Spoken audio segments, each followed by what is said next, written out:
With a major selection of the looks your kiddos love starting at just $4 in the Walmart app, a new school year means a stylish new them. Who knew? Find skater skirts and Crocs that say, I'm casual but cool. Sparkly sneakers that say, it's my classroom, you're just learning in it. And preppy polos that say, I'm the teacher's pet, even if they're mommy's menace at home. Find their favorite styles starting at just $4 in the app. The Walmart you thought you knew is now new. This episode is sponsored by Friskies, who would like to tell your cats hi. Now, if that didn't get your cat's attention, there is one thing that always does the trick. Just pour some Friskies crunchy food in the bowl and you'll hear those paws come running. Works every time. With so many Friskies choices, you can always bring your cats running from their secret napping spots.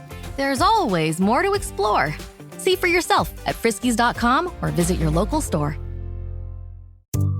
If you could go back to the beginning of time with regard to the internet and change it, what would you do?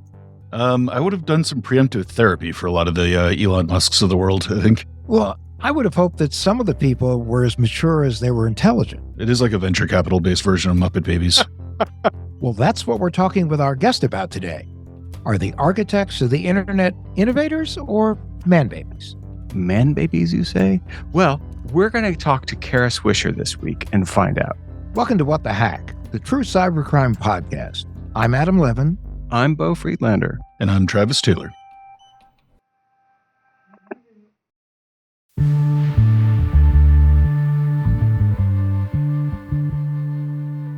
Hey guys, I didn't think there was any way that we were going to top the episode that we had last week with Senator Elizabeth Warren, but we have something that is equally exciting, because today we're talking with none other than tech journalist, co-founder of Recode, and author of Burn Book, Kara Swisher.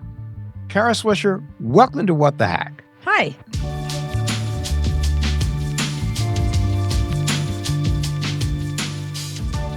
Kara, I love the stories you tell in the book. Pretty much the whole book. I mean, your conversations are irreverent. I think your observations are prescient and they're priceless. Thanks so much. Kara, I was just, years ago, I published this book by Speed Levitch. Doesn't matter, but there's quotes on the back by Georges Bataille, J. Edgar Hoover. You got something from J. Edgar Hoover? They didn't really give us quotes. And I have a question for you. Did Elon Musk really say you're an asshole and, Yes. well, you're right? Yes, he did. Yeah. One in an interview that he did with me when we were arguing about Trump, about whether Trump would do the immigration ban. And I said he would, and Elon was convinced he wouldn't. And he could convince him not to if he was moving towards it, which was untrue. And then when he got mad at a tweet I did, so he sent me an email that said, you're an asshole. He also said my voice had become so shrill, only dogs could hear me. He said my heart was seething with hate, stuff like that. Just your average. Yeah. A true gentleman. Yeah. I don't care. Well, actually, what I hear is a true child. Oh my God, the book is littered with examples of these high-powered tech guys being children. For instance, when Kara met Mark Zuckerberg, during their conversation, as she was leaving, she was handed his famous business card that said, I'm CEO, bitch.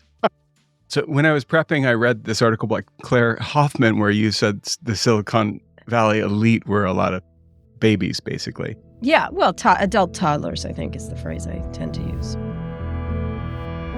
So what does it mean that man and women babies are running the internet?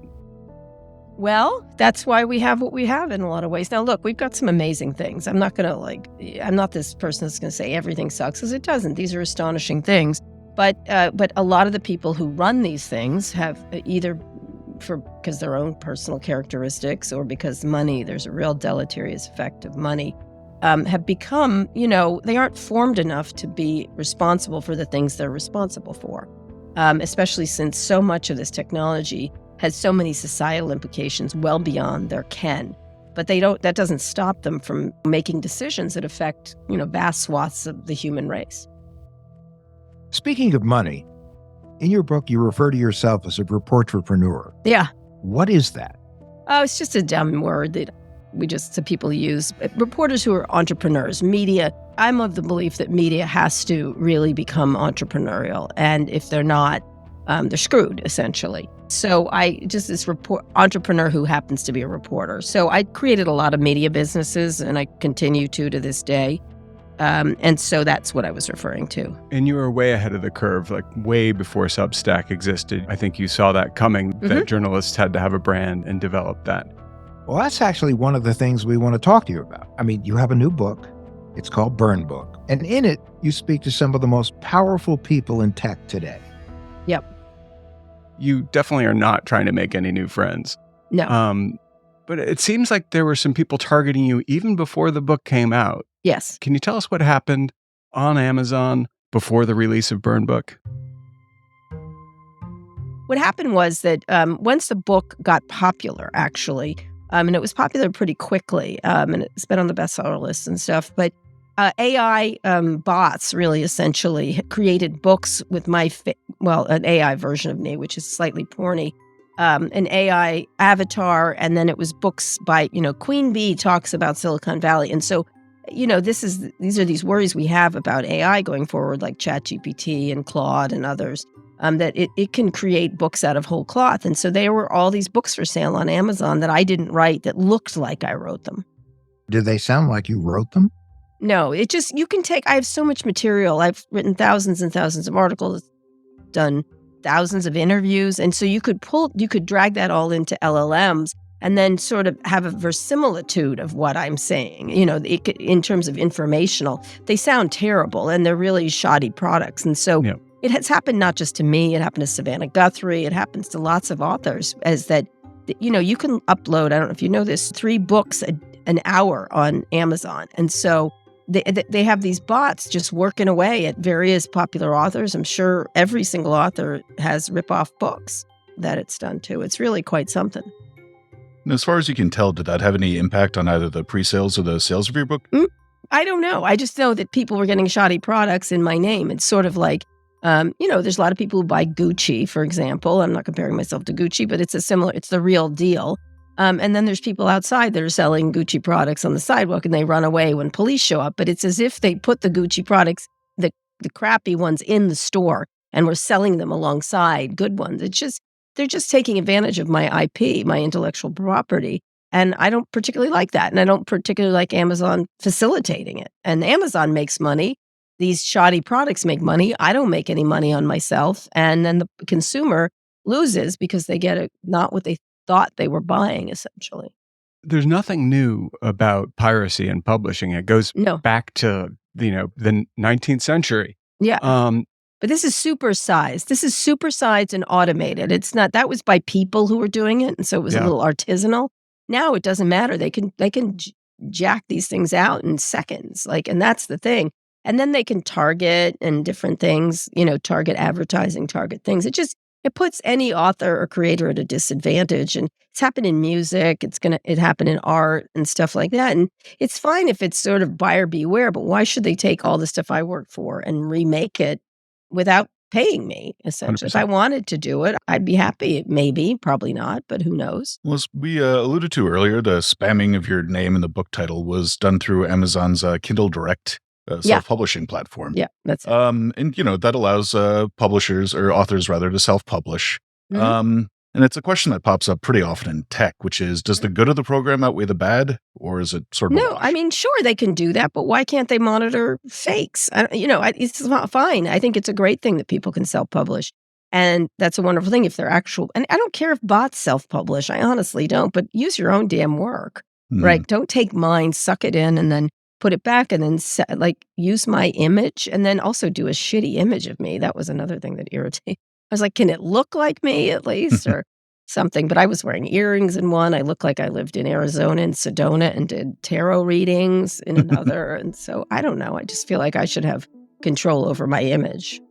Yeah, so that you're definitely not looking like someone from Sedona doing tarot readings. Right I don't.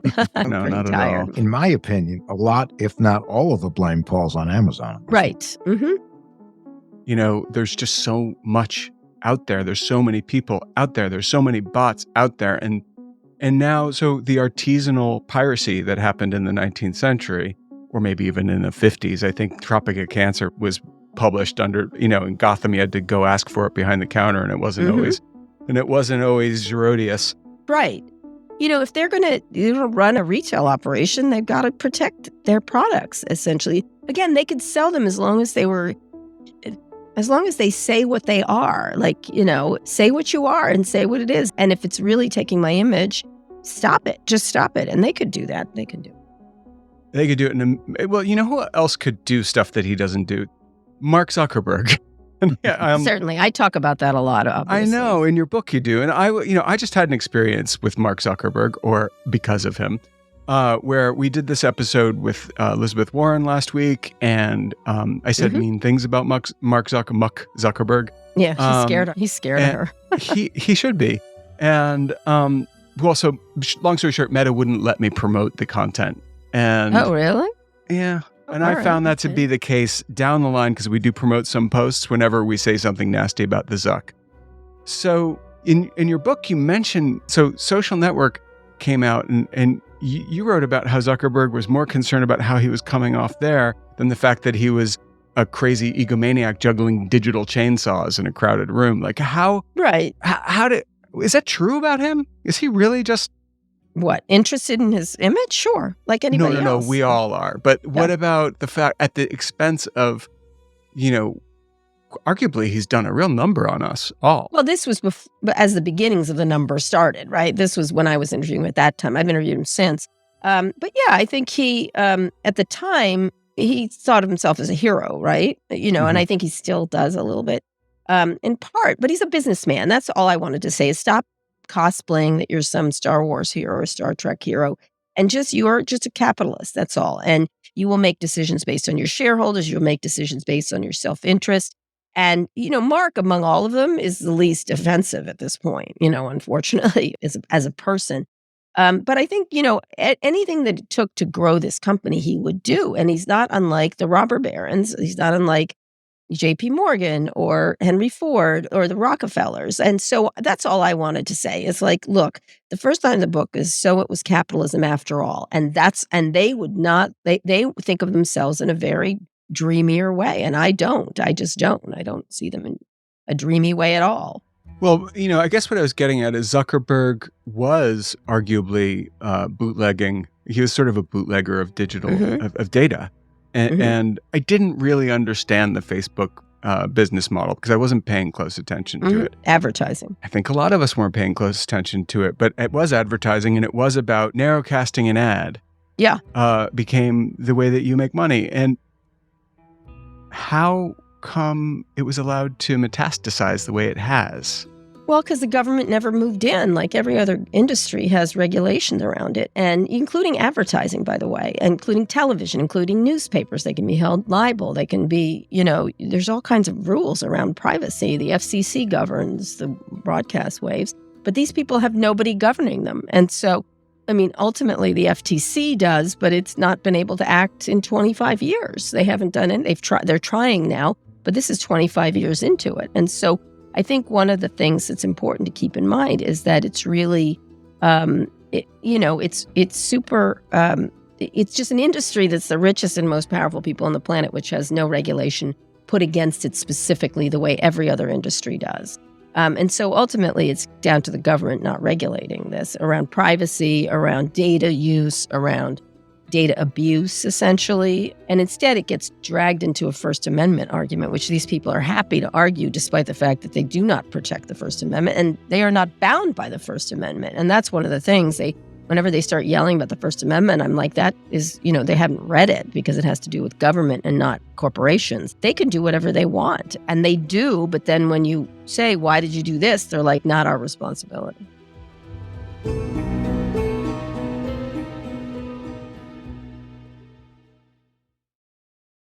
This episode is brought to you by the world's first reposado from Tequila Herradura. Made with slow-cooked, hand-harvested agave sealed into oak barrels and aged 11 months.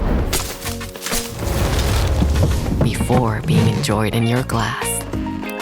Experience the world's first reposado, Tequila Herradura. Please drink responsibly. Responsibility.org. Tequila Herradura. 40% alcohol by volume. Imported by Brown-Forman, Louisville, Kentucky. Herradura is a registered trademark. Copyright 2025 Brown-Forman Corporation.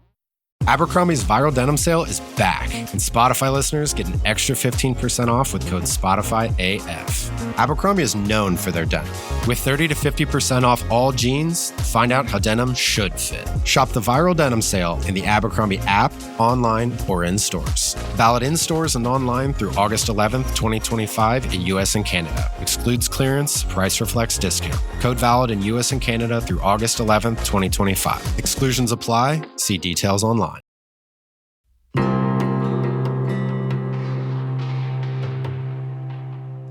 Kara, last week we were talking to Elizabeth Warren about the Digital Consumer Protection Commission. Yeah.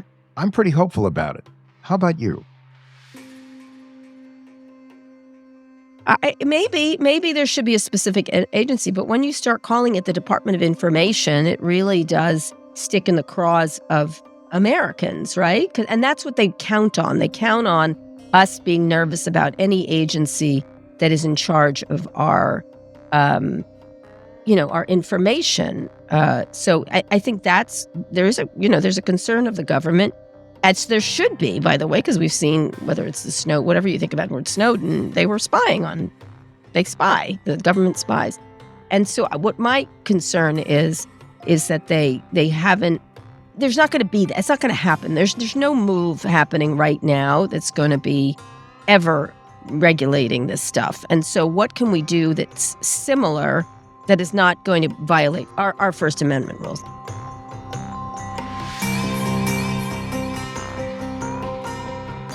So in the last chapter of Burn Book, you talked about becoming too much of a creature of Silicon Valley. What does that mean? Well, I just think I worried about, I knew these people really well. And when you have some distance from them, you begin to very much see, there's two things. When you're a beat reporter, you need to talk to these people. You're doing news, and you don't look up from your news. This happened. The same thing happens with White House reporters or people who cover Trump. They're like, then he did this today, then he fell asleep in court, and they're not thinking of the bigger implications of what it means. Like, this guy falls asleep in court, he seems like cognitively disabled. Like, you know what I mean? You tend to just have the story. And so one of the things that was good for leaving Silicon Valley, although I go there quite a bit, was the idea that, just a second, let's look at this in a broader perspective. And that's when it occurred to me was the Trump meeting that they did. That was just so against everything they had told me. And I was like, okay, that's enough. That's enough of you, taking and not giving, essentially. Now, am I remembering right? That's around 2020 when you went back to DC? I did during COVID. And so, yeah, I did around then. I still have a place in San Francisco, and it's great. I love it. So, but there was a shift there in the way that you were reporting on Silicon Valley, yeah? Then? Yes, yeah, there was. Because I started to really focus in on the regulatory elements of it, and that was important. So where are we with that? I mean, do you think that we're heading towards the tech utopia that we thought we might have back in the beginning? Is the genie out of the bottle? I think we're very much stuck in the same. I just was in an interview with Maria Cantwell, who used to be a tech executive at a company called Real Networks. And she's been trying to pass a privacy bill for a while, and she's closer, but she's certainly not close yet. And so it has to pass in this thing. But Senator Klobuchar tried, all these different people have tried, and it hasn't worked. I don't know did you happen to see this story yesterday that Senator Graham's phone was hacked? So someone was actually pretending to be Chuck Schumer. And they? Yeah, I think, okay. I mean, he's a co-signer of the legislation that Elizabeth Warren's trying to get through on big tech and big data. What are we, it just seems to me like, I get that there's senators and senior members of our legislation trying to make a difference, but do they stand a chance against this gigantic machine? These companies are so wealthy. These companies control the world, and they have more money than anything, and they don't. I think that's the part that they leave out, is that their ability to control these companies is very limited. They have lobbyists, they've got money, they've got I think I have 7 PR people dealing with me, at least at any one day. And so I think it's just really difficult for people to understand the vast amount of money that is happening here.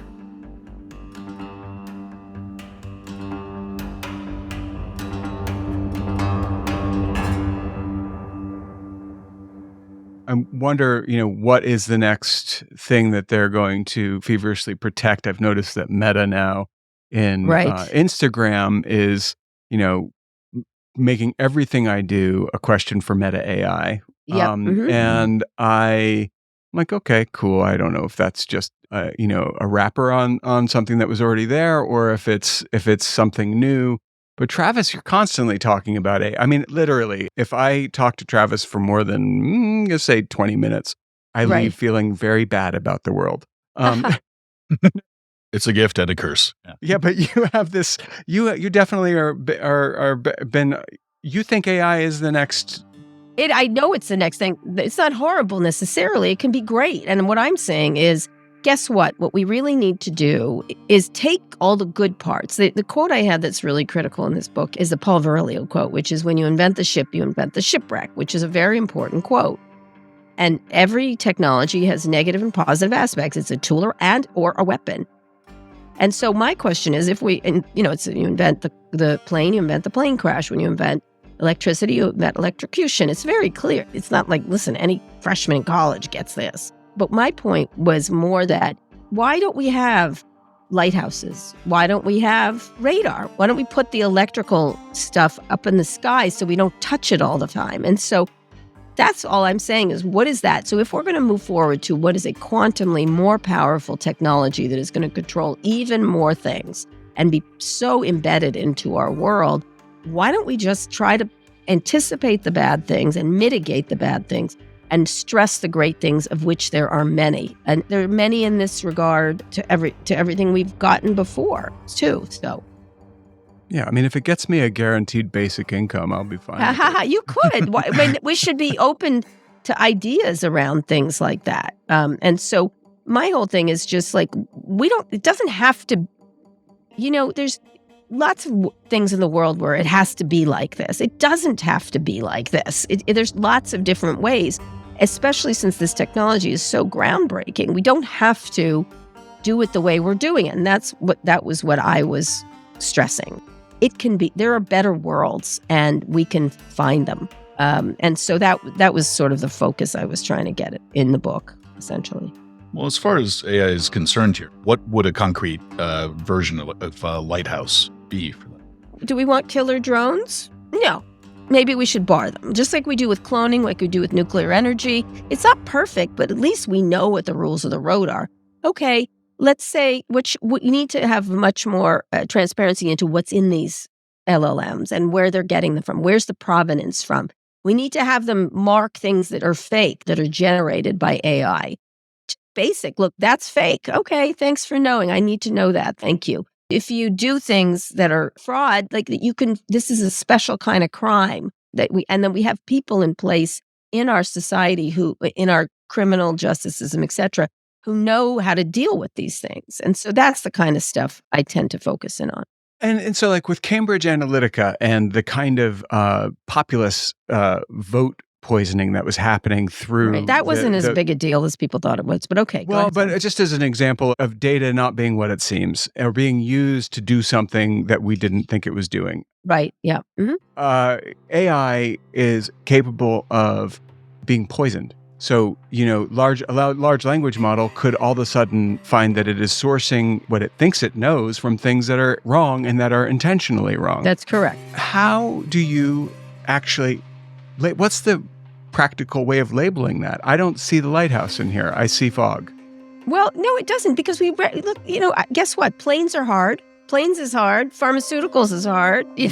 Cars is real hard. Like, I'm sorry. It's such a lie that and that's what they rely on. And that's what they hope that we think they're magicians. And as we found out, Elon Musk is such a good, he's a magician. He could do anything. He can't do anything. And by the way, he's deeply flawed.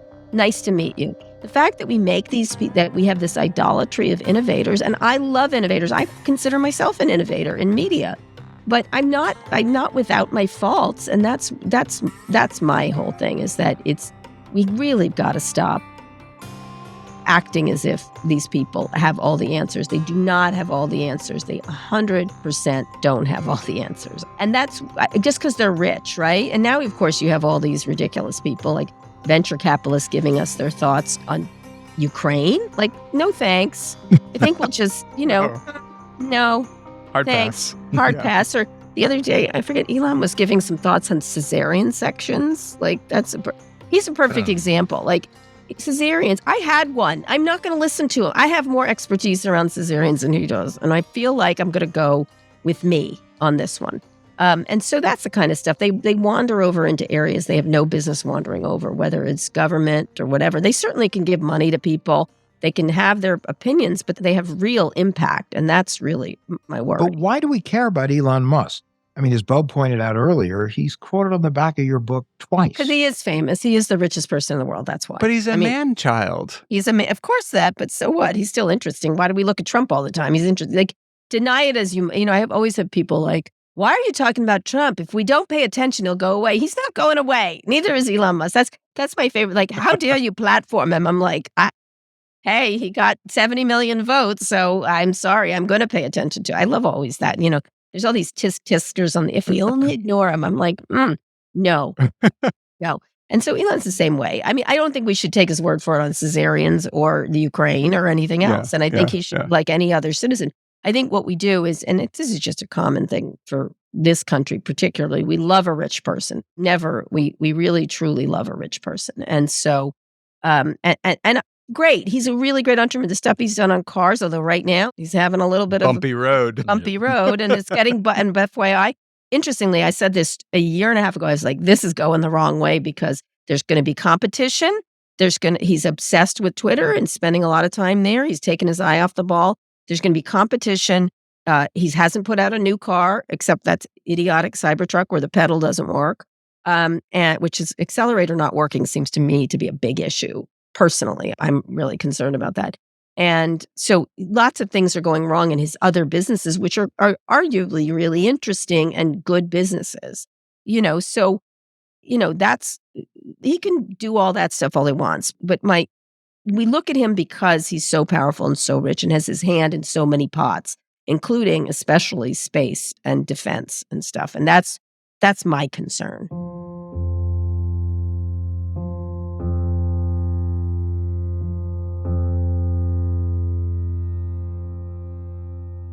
Whether we're talking about scams, privacy issues, sextortion, misinformation, the internet has become a dark place in a lot of ways. Could that have been avoided?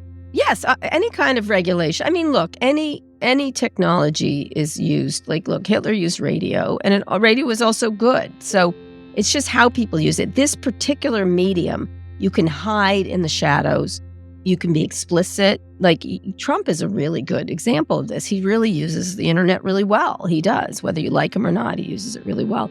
And so I think we just have to anticipate problems, and that's the only thing. And in this case, it's a quantum level of power compared to the previous communication systems. The question is, and maybe it's a simple question, but could all of the things that are wrong with the internet have simply been avoided? Everything is going to be a weapon. Everything is always been, but it's also an asset. Like, I don't know, like on the whole, cars, pretty good, but also, hello, like that's the thing. And a lot of things I'm sure they couldn't have anticipated climate change back then. They just didn't. Now we have to. And one of the things I always look at, there's a movie that I love, Origins, Ava DuVernay did on Isabel Wilkerson. My feeling is, at the end of the movie, they were talking about, this was about racism and caste systems and everything. It went through not just here in this country, but in India and in Germany. So they were trying to link them all in a caste system rather than racism per se. And it was really, she's amazing. Isabel Wilkerson deservedly won the Pulitzer Prize for this. And one of the things she said is at the end is like, look, this house has mold in the basement. The foundation is broken. That's the people who built it before. They didn't build it right. But it doesn't mean we can't. It's our house now and we got to fix it, right? Like, what are we going to do to fix it now? Let's stop focusing in on the fact that it's broken. Let's figure out what we have to do. So here we are, and we're at another Cambrian explosion, which is AI, this new AI. AI has been around forever. And what are we going to put in place? And what power do we have to do so? And that's my focus.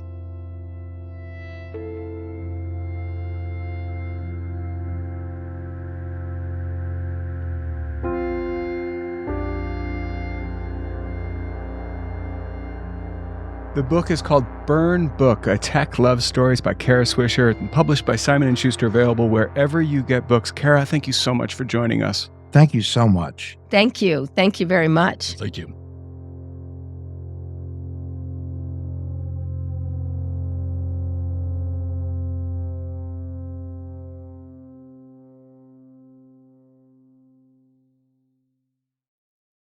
This episode is brought to you by State Farm.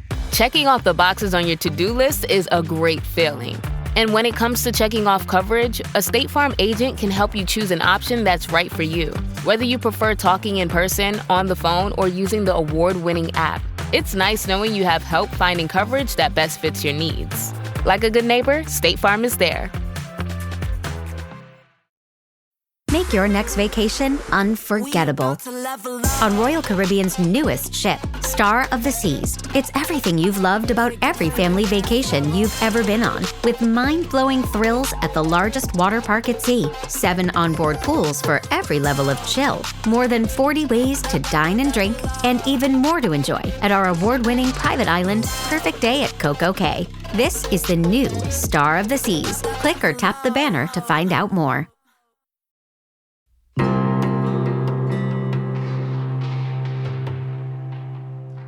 You know, one of the things that I take away from talking with Kara is we're so screwed. No, honestly, she just seems like an old soldier who's seen a lot of stuff.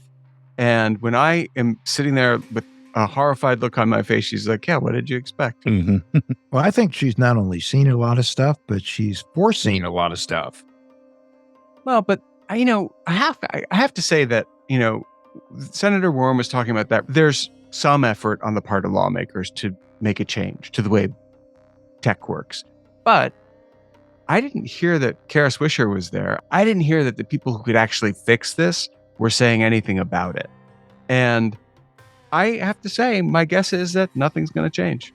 It seems likely, but one really minor fix, I think, to existing legislation would be probably beneficial, and that's to raise the age of COPPA, the Children's Online Privacy Protection Act. Wow. That is a violin I have seen you play before. But Travis, what age? Right now, it protects your privacy up to age 13.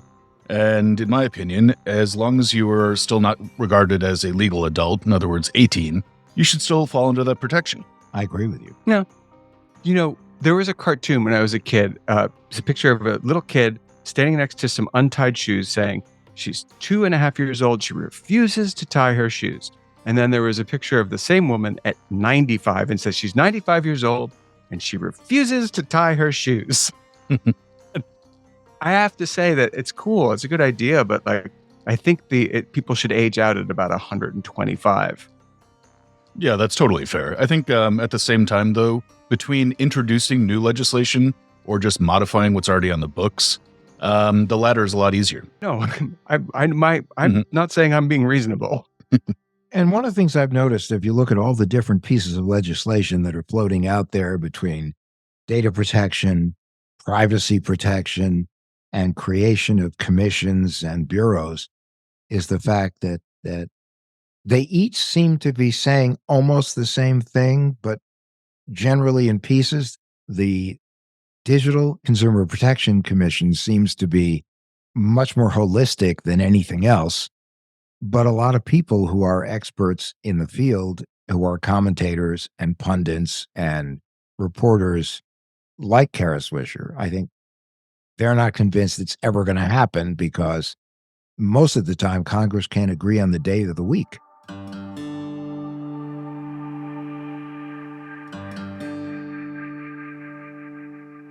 So Kara talked about lighthouses. What would your lighthouse be? Well, I'm going to think about it while I let Travis answer. Increasing the age of COPPA to 17. My lighthouse would be two things. Continuing to teach people about cyber best practices and digital and cyber literacy. I can't emphasize that enough. And a lot of the people we've had on over the years have been very supportive of that concept, but that's what we have to keep doing. You are a consistent man. I try to be. You succeed. Oh? I live in the woods, live nowhere near the water. I don't have a lighthouse and I don't care. So in other words, you're living under a bottle cap at the bottom of Loon Lake. I don't think there's any way to fix it. I don't really care what all these man babies are doing. They suck. The internet sucks. It's not fixable. End of story. We have a podcast on the internet. What would you replace it with? The three of us walking through the hills like minstrels? Don't mistake my disdain for all things digital for my disdain for a paycheck. That's stupid. I will take money if it's given to me. So will the tech guys. Listen, that's the whole point. But really the whole point is no, I don't think that the internet is fixable. I think that there's good things about it. I think there's horrible things about it. The horrible things aren't going away. How about that? Someone put on his grumpy pants today. Well, whatever. I only have grumpy pants. Look, there's a whole lot going on with the internet. We know that there are attempts both in Europe and the United States to make things better, to come up with a better regulatory scheme. But while we're waiting, and could be waiting a long time, we have to put protections in place ourselves. We have to be proactive.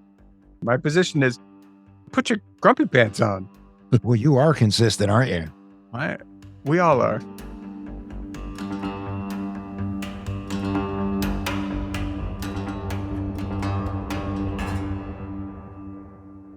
And now it's time for our tinfoil swan. Our paranoid takeaway to keep you safe on and offline. Travis, my dear, what is on your mind this week? I had something weird happen with a QR code. What kind of weird?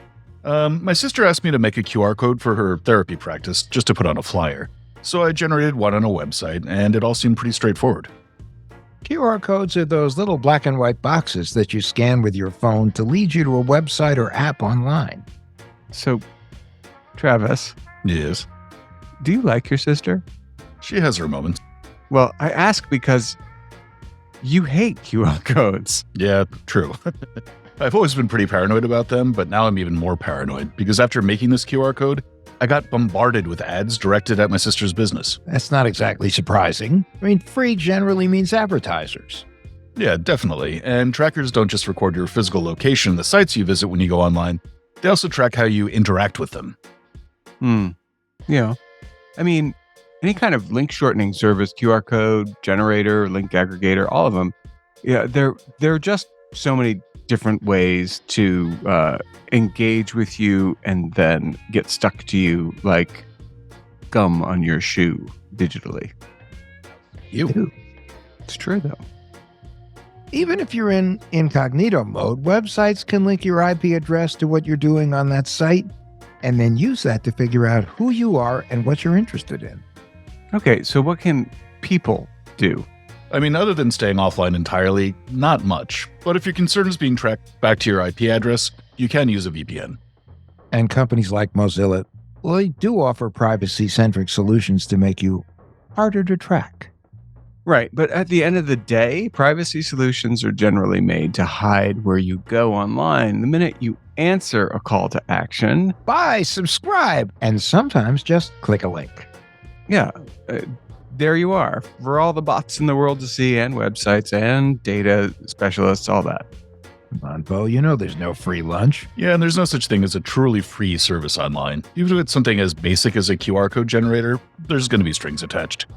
Well, come on. Running a website costs money. So if you find yourself on a website that provides a free service, they're making money off your data. Yeah, I mean, and maybe just pay for whatever it is you need. And that's our tinfoil swan.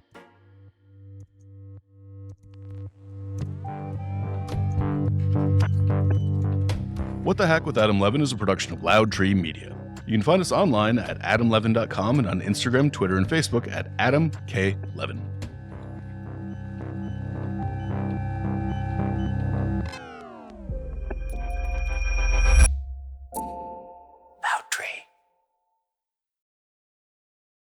Behind every empire are the people history tried to forget. Lost Roman Heroes tells the stories of the remarkable characters who shaped Rome from its mythical beginnings to its final fall. Each episode blends armchair storytelling, sharp historical insight, and a bit of humor to bring these lost figures to life. From generals to scientists, from rebels to empresses, from priests to politicians, these lost Roman heroes have one thing in common. They stood up for civilization when the bad guys threatened, and in doing so, they changed the course of human history. If you're into history that's vivid, surprising, and deeply human, this show's for you. Behind every great meal is a person with a story to tell. Hear them on Culinary Characters Unlocked, the podcast that reveals the lives behind the food. Hosted by me, David Page, Emmy Award-winning journalist and creator of Diners, Drive-Ins, and Dives, as I talk with everyone from culinary legends to mom-and-pop standouts about the creativity, grit, and passion that shape the food we love. Follow Culinary Characters Unlocked on Apple Podcasts, Spotify, or wherever you get your podcasts.